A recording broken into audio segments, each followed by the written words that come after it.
The Last Performance of Lady Zunie by Dr. Plague. My great-grandmother, Sophia Zunie, is easily the most important person in my life. She has seen 118 years and has been through so much in her long life. She was born in Russia, in Moscow actually, in 1904. She was a member of the Russian ballet until she left for America in 1924. She danced and taught ballet once she established herself in America, and now she supports the arts in her old age and helps instructors in getting the most from their dancers. I've been living with her since I was 16, my parents having died in a car crash. During that time, I've heard many stories about her life with the New York Ballet, the Chicago Ballet, and her adventures as her troupe toured the New World that was so enrapturing to a young girl fresh from the harsh Russian landscape. Of Russia, though, she would say nothing. She wouldn't talk about her first 20 years of life. It was as if she couldn't bring herself to relive that part of her, and no matter how I prodded, she refused to tell me anything. At least, until last night. I woke up around midnight, my bladder bursting. On my way back to bed, I noticed my great-grandmother was sitting in the living room. She had a roaring fire built in the grate, something I was curious about since all the wood was in the backyard, and she was sitting close enough that I was afraid she might go up in flames. I ran in, reaching for the water bucket, but her wrinkled old hand reached out to stop me. "Don't. I like the flames. It reminds me of my girlhood." I sat down with her, afraid she might fall in, as she sat and stared at the dancing flames. "They dance as I used to when I was a little girl."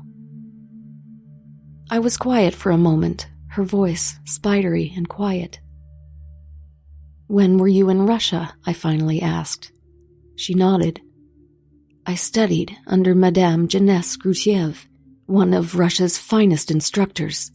She claimed to have performed for the Romanovs in their day, though she never said which Romanovs. She was old when I met her, but she molded my young body into the dancer I am today. Madame Grutiev was responsible for training many great dancers, most going on to dance for the Moscow Ballet. But she was old. People wanted younger dancers to teach their children. Teachers who could still demonstrate the technique without falling on their palsied backsides. My mother was no fool. She had been trained by Madame Grutiev and wanted her daughter to receive the same training. I went on to dance for her troupe for 16 years, eventually becoming a teacher in her studio. They called me Lady Zunie when I took the stage. I was the darling of the ballet in my season, and my star seemed on the rise." She paused then, her eyes drinking in the flames as she stared it down. "At least, until the fire." She began to tell me her story, and as I watched the fire dancing in her glassy eyes, it seemed like I could see the movie of her life playing out just for me. The studio had a legacy of excellence, but that brought us in very little money. Madame Grutiev owed money to some very bad people who didn't like unsettled debts. They had offered trades for more time, wanting her girls for the usual things that brutes want a young girl for, but Madame Grutiev protected us from them. But these were not the sort of men to be balked. They blocked us from getting to work, and Madame Grutiev was getting desperate. She was still making money from the lessons she taught, but her students were also becoming less and less. Some of it was the men she owed money to, but some of it was also her old age. Parents appreciated a teacher who could demonstrate their craft, and Madame Grutiev was old. Her legs were gouty and unsteady, and her gait was, even then, not so good. My friend Louise and I did most of the teaching, but we were losing girls to other troupes. With these men blocking us from getting to work, we had little money to pay the rent on the studio, let alone her debt. But life offers opportunities sometimes, cruel as they may be. Madame Grutiev received an invitation one day. An invitation to take part in Vladimir Strapakov's latest ballet. Strapakov was a genius in Moscow, though his performances were often as experimental as they were outrageous. I remember hearing that one such show had been held in the forest by night, all the dancers performing naked in the snow. Many of them had suffered hypothermia, and a few had even had some frostbite. Still, the show had been heavily attended, and the profits were said to be substantial. Madame Grutiev said that the price he had offered for just 3 of her dancers would pay off her debt and then some, and Strapakov had asked for Lady Zunie specifically. I have never heard of the performance, but it is highly anticipated and could only raise your star higher. She chose Louise and Georgette to accompany me, her 3 best dancers. We were excited to be in one of Strapakov's shows. They were often odd and sometimes dangerous, but many of those chosen to be in his performances went on to have great success in the Moscow Ballet and beyond. Rehearsals were scheduled for the week to come, and we practiced in our free time so that we wouldn't disappoint Madame Grutiev. We arrived early to the designated practice space, only to find that it was being held at Vladimir Strapakov's estates. We were shown into a large receiving room to wait, several other girls already present. We spoke with them for a time, and the other girls arrived as the appointed time grew closer. Finally, Mr. Strapakov arrived to speak with us personally, and the room grew instantly still. He was dressed in a luxurious dinner coat, a soft pair of pinstriped pants adorning his thick legs, and he looked like a sultan in a children's story.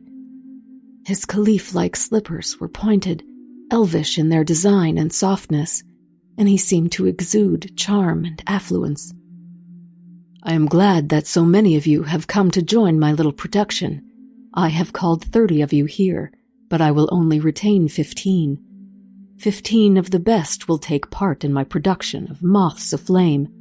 I look forward to seeing what all of you bring to the table, especially the enchanting Lady Zunie. He winked at me then, seeming to pick me from the crowd, and I felt honored to be noticed by someone so affluent. What a fool I was. The following 2 weeks encompassed the most demanding audition of my life.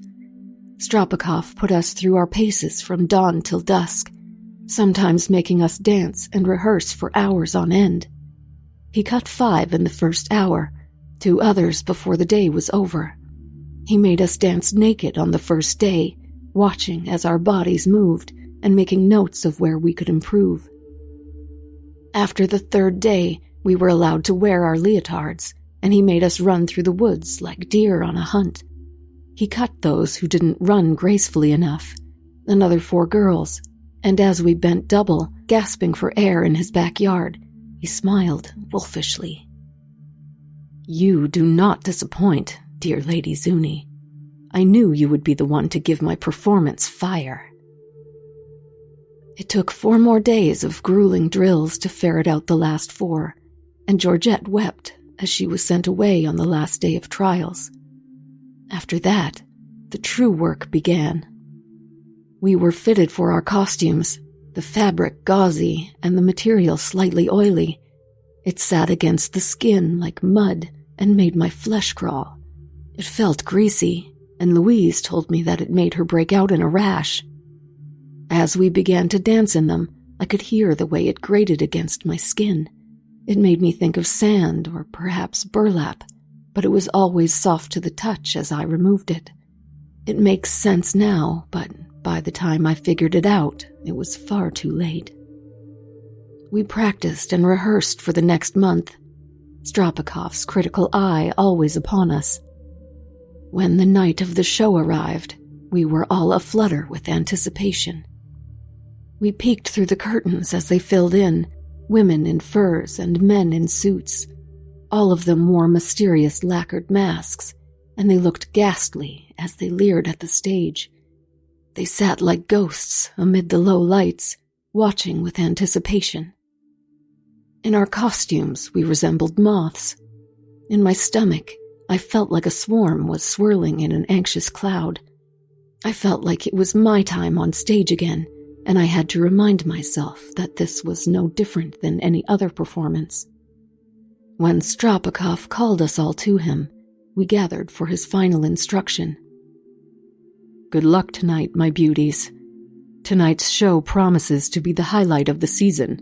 I am certain that all of your stars will shine brightly this evening." He smiled hugely, a secret joke that only he understood. Then the curtain came up, and 15 pallid moths began to mount the stage. The stage was circular, rimmed by small oil lamps that burned low in their holders. Above us, something hung like a grand chandelier, and as we took our positions, I saw it slowly descend over the top of us. One of the girls, I cannot remember her name, gasped and started to shake as the great something seemed ready to smash us flat. She tried to bolt, but Stropikov's voice cracked like a whip, freezing her in her flight.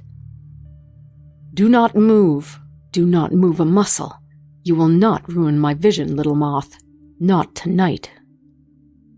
She squeaked, seeming to be on the verge of tears, and I looked over to see Stropikov with a small, gleaming pistol in his hand. As the shadowy mass descended from the ceiling, I saw what it was an instant before it encircled us. It was a glass chimney, like one on the top of a gas lantern. The runner, Ingrid, her name was Ingrid, looked enchanted as the milky glass hemmed her in. Her terror had turned to rapture as she looked at the glass prison that now encased us. She stepped shyly towards it, hand outstretched, and when the music started, she missed her cue. The rest of us began to dance, 14 moths in hectic flight. We had been trained to stay within the confines of the stage. A silver circle had been built into the stage just inside of the ring of lamps, and it acted as our parameter. We had been instructed not to cross that silver ring, but Ingrid was prepared to do just that. It wasn't really her fault. Ingrid was 15 and too young to be involved with something like this. She was tough, though. I suppose she had to be to make it this far. She was young, though, and her youth meant she was still prone to fancy. As we danced, I heard many of them hiss at her to get back to the position. We had taken wing, dancing and flapping as we gyrated around our glass prison. As I danced, I saw the eyes of the crowd find me, their Lady Zunie. Stropikov had placed me in the middle of the swarm, giving me a position of prominence. My costume had an eye pattern on the wings, a long flowing stripe that crested the tips, and I stood out among my plain white contemporaries. As I danced for that sea of lacquered masks, I could almost imagine them transforming into the rich and affluent men and women of high society that would grace the seats at the Moscow theater or even the Grand Russian ballroom. I was alone on that stage, dancing my heart out, and the crowds would applaud and cheer and shower their praise upon me. I would perform for lords, for kings, just as Madame Grutiev had, and the whole world would know that my star shone above all the others. I didn't see when Ingrid stepped too close to the oil lamps, her small hand reaching out to touch the delicate glass. I did not see her when the leg of her costume came too close to the lamp. I saw her when she burst into flames, going up like a real moth when it has kissed the fire within the lamp. Her screams echoed off the glass walls of the chamber, and pandemonium erupted soon after. Ingrid ran toward the others, her high angelic voice slipping across our senses like a razor. She ran toward the closest dancer, arms open as she begged to be saved, or killed, or whatever she'd hoped to find there. As they touched, the girl's face an O of surprise. Her costume erupted in flames, and she fell into another. That one lit as well. Then the two beside her, and then the two beside her, and so on and so on. From the center of the dancers, I was trapped in a growing pyre of flames and screams. It was chaos. Girls running and beating at the glass, some still twirling and dancing drunkenly as they burned. I expected the glass to rise. I expected the crowd to come to our aid. But as I watched, I knew this was what they had been waiting for. They were all on their feet now, clapping and cheering, as though this were the finest performance they'd ever seen. Stropikov came from backstage, and the applause raised to a fever pitch as he raised his hands magnanimously. Thank you. Any sacrifice for the sake of art. Any sacrifice for the sake of art." They were on their feet, their cheers and applause inaudible from inside the dome. They cheered as we died, and I felt certain that this would be the end of me. As the smoke and stench surrounded me, I saw someone in their midst who did not belong. He was tall, taller than a man had any right to be, draped in a ratty black suit and gloves that hung in rags from his too thin fingers. It seemed like I could hear his clapping above all the others, the only one that I could hear clearly. And as his hands came together one last climactic time, he lifted one of those hands to his mask. It was different from the others, a grinning fool done in red and black, and as it came away, I saw an equally happy skull beneath. The black eye sockets seemed to wink at me, the bright white skull grinning merrily, and as I lost consciousness amidst that hell of running bodies, his face was the last thing I saw. When I awoke, I was lying in the street behind the theater. My clothes had been badly burned, my hair was gone, burned away by the flames, but I was untouched and unhurt so far as I could tell. Several of Stropikov's assistants were moving the bodies from the theater to the alley behind it, and the blackened corpses made me realize how lucky I had been. I was the only survivor of Stropikov's moths aflame. He was never convicted of the 14 girls that he burned alive. I know that Madame Grutiev was paid handsomely for her dancers, and I can only assume that the other studios who put forth girls were also compensated. Before you say this could not be, that no one could possibly fail to notice 14 missing girls in a city like Moscow, you should remember that this was Russia in the early 20s. World War I had only ended a few years ago, and people disappearing was still something not wholly uncommon. Russia was a hard place to live, even in places like Moscow. People left for better things. I certainly did, and bodies often wound up in canals and back alleys. I went to Madame Grutiev's studio, and when she saw me, she wept. I had no idea he would do something like this. How was I to know what a monster he was? She gave me the money I had made from the performance, the money that would get her out of debt, and told me to flee. Stropikov has powerful friends who make the ones I owe money to look like minnows to a whale. Take this money, take the money that Louise died for, and build a new life somewhere where things like this do not happen. What about you? I asked her, but she only smiled.